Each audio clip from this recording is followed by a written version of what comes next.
everyone, we are from Group 4. We will tell you about state and administrative law. Before that, let us introduce ourselves. I am YOSANTO, PRANOTO. My name is TEAZALEA ROHIIMA. My name is THERESA FEBRI from IUP class. Please enjoy our presentation. Administrative law is the legal framework within which public administration is carried out. It arose from the need to create the developed legal system of public administration, a concept that can be compared to the much older concept of legal justice. Administrative law is important for constitutional, political, and legal reasons. Because administration involves the exercise of power by the executive branch of government, and there is also the meaning of some of the juries. According to J.H. Belfroid, state administrative law, or governance law, encompasses all rules governing how government apparatus, state agencies, and special courts are handed over to the state administrative court. And according to Kramer, defines state administration law as law governing the special composition and authority of agency equipment, such as civil service, including pension, military regulation, and education or teaching regulation, or social security regulation, or labor regulation, and poor regulation, and so on.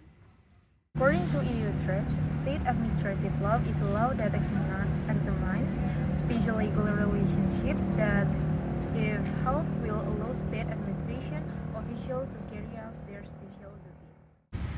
And I will tell you about history of administrative law. Administrative law is known to be a present since the beginning of administration itself. With the development of society, it's unpredictably expanded, accordingly presenting new issues in front of the administration. In the earlier society, the elements of the states were not many number, with the most common ones being the security of the nation against foreign force, imposing tax, keeping peace and harmony. The law has been developing a lot from that period. Scope of administrative law. Administrative law decides the organization, power, and obligations of administrative authorities. The objective of administrative law is the procedural part of formal arbitration. The idea of administrative law is based on the following: principles of natural justice, rule of law, power that is given to the administration by law, no absolute or uncontrolled power given to the administrative authorities, and limitations on the exercise of such powers by relying upon the arrangement. Since this judge-made law and develops from time to time, there is scope for change and improvement.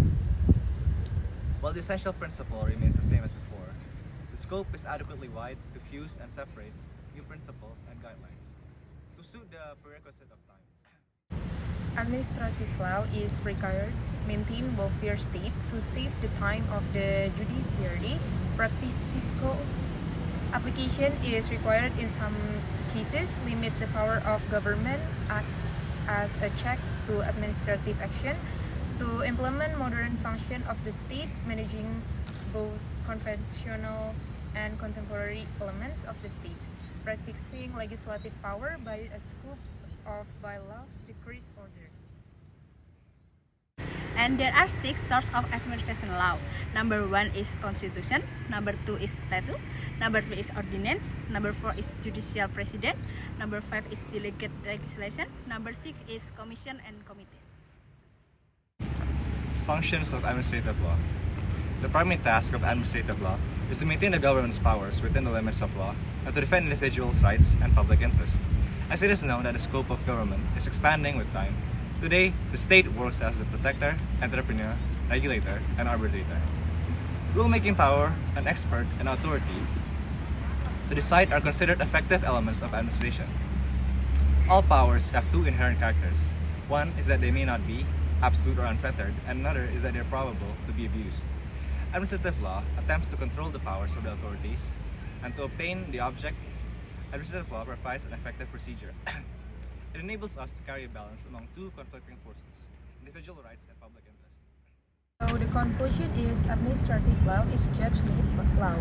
It is generally unwritten and uncodified law. The role of authoritative law is to restrict the power of the government and monitor administrative authority. Generally, it isn't conceivable to depend upon general statute for raising disputes between the individuals and the government authority.